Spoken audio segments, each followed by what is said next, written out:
Oui, c'est une question qui peut être très longue. Pour répondre simplement, je me trimballe dans les trois Corées depuis 50 ans et j'en ai assez qu'on me raconte des histoires.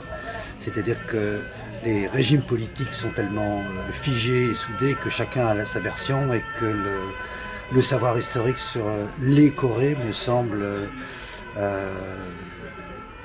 à reprendre à zéro. Dangun, c'est le petit-fils du ciel. Le ciel a envoyé son fils sur Terre et il s'est beaucoup embêté. C'est une histoire très longue. Il a rencontré une ours qui est devenue une femme et en est sorti un enfant qui est le fondateur de la Corée il y a, on dit 2500 ans environ, ce qui n'empêche pas la Corée aujourd'hui de se doter de 5000 ans d'histoire pour ressembler aux Chinois et aux Japonais.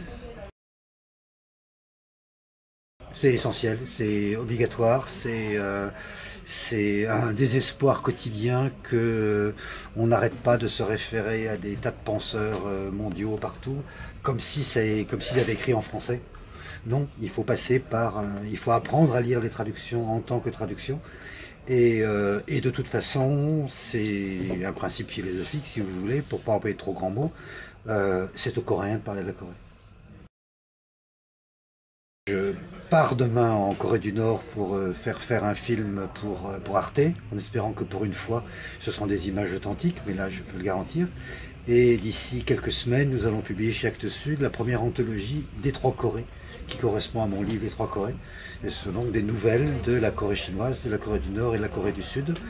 Il y a des nouvelles d'avant et des nouvelles d'aujourd'hui, et qui, me semble-t-il, démontrent la même chose, à savoir que les trois Corées sont de plus en plus différentes les unes des autres.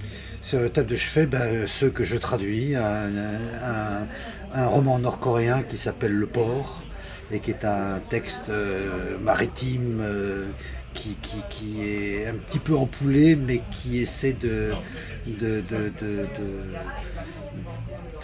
d'expliquer les relations que la Corée a avec l'en dehors de la Corée, de ce qui n'est pas la Corée, sachant que ça n'a jamais été un pays marin de toute façon. Donc la notion même de port est quelque chose de, de, de lieu limite qui est tout à fait intéressant.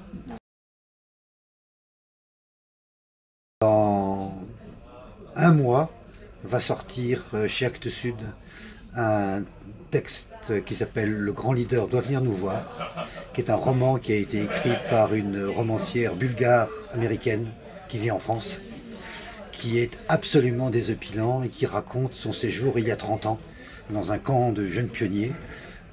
J'ai rarement lu un livre aussi drôle et en même temps, parce que c'est un regard d'enfant, absolument vrai sur tout ce qui se passe, tout ce qui se passe en Corée du Nord et qui se passe encore en Corée du Nord. Le nain, Josei, c'est le livre le plus intelligent sur les relations humaines et la façon dont on construit une société qui peut, à rebours, vous écraser.